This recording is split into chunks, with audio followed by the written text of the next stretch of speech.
On va donc passer à la troisième partie qui concerne la destruction des documents. Et c'est notre partie en jaune. Ok, donc toute cette partie-là en jaune. On va commencer donc par la première colonne qui va nous servir pour mentionner les délais de conservation, bien entendu. Ces délais de conservation, nous les avons, elles sont prescrites par des lois, elles sont prescrites par des codes. Mais pour chaque type ou catégorie de documents, nous avons, n'est-ce pas, un délai de conservation en précis. Ici, nous avons mis des chiffres à titre indicatif. Ensuite, après délai de conservation en année, nous avons le nombre de jours dans l'année.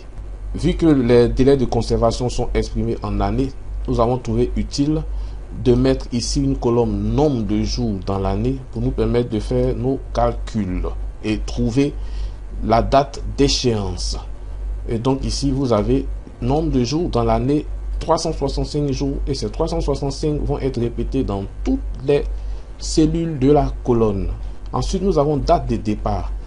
Lorsqu'on dit que les documents doivent être conservés pendant 50 ans, il y a bien une date de départ pour commencer le décompte. Donc cette date de départ sera mentionnée dans cette cellule. Après, donc, date de départ, on a date d'échéance. Ok. La date d'échéance, c'est quoi?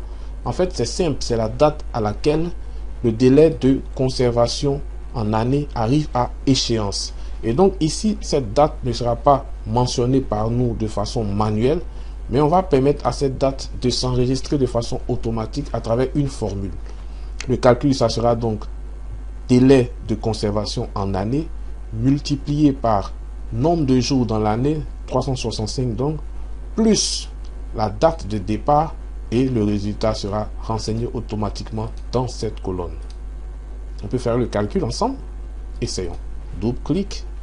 Vous voyez que tous les éléments sont là. On a Q2 qui est là. Q2 multiplié par R2 ici. Plus S2 ici.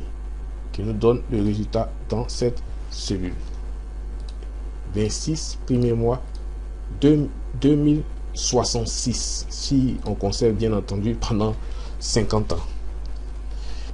Et donc, lorsque nous avons fini de paramétrer, n'est-ce pas, la formule qui va nous permettre d'avoir la date d'échéance automatiquement, il devient nécessaire pour nous de programmer dans cette cellule-là une alerte automatique pour nous permettre visuellement de percevoir quels sont les différents documents dont la date est arrivée à échéance.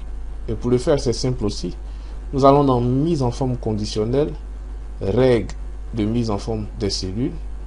On va dans une date se produisant, on clique. Ensuite, on choisit la date aujourd'hui.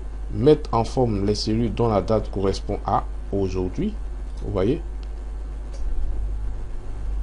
À aujourd'hui.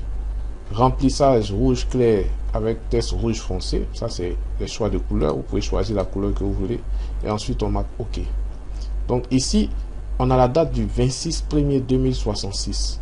Mais remarquez que si on réduit le nombre d'années pour le délai de conservation à 1 an, qu'est-ce qui va se passer? Ici, on a une couleur rouge qui apparaît dans la cellule. Pour dire quoi? Pour dire juste que pour ce document-ci, le délai de conservation est arrivé à expiration. Et donc, il faut poser une action. Pour cette action, donc, nous allons arriver ici. Vous voyez que ça correspond 7.2 à 7.2 2017, 7.2 2017 à 7.2 2017.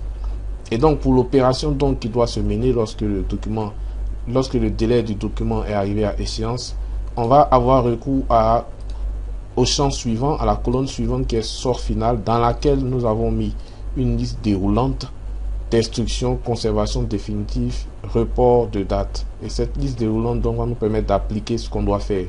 Si c'est destruction, et ça se fait, l'application se fait sur la base d'une procédure. Donc si c'est destruction, on sélectionne destruction. Après donc la destruction, il faut regarder la prochaine colonne qui s'intitule statut final. Le statut final, c'est quoi?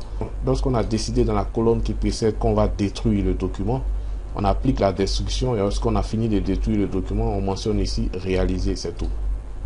Donc ici, lorsqu'on mentionne réaliser, on a notre dernier champ qui est le bordereau d'éliminable et PV de destruction qui va être l'enregistrement relatif à la qualité qui va nous dire que les documents ont été véritablement détruits. Et pour cela, on aura un bordereau d'éliminable sur lequel il y a la liste des documents détruits validés par les différents départements et un PV de destruction qui va nous dire aussi que le document a été effectivement détruit. Ici donc le dossier a le numéro 1. Et comme pour le bordereau de versement, nous allons aller lier avec un lien hypertexte. Et là dans destruction, cette cellule au bordereau d'éliminable qui concerne la destruction de ce document. Et lorsque vous cliquez ici, vous pouvez aisément voir fiche d'éliminable avec les items et le PV de destruction qui nous a servi à détruire le document.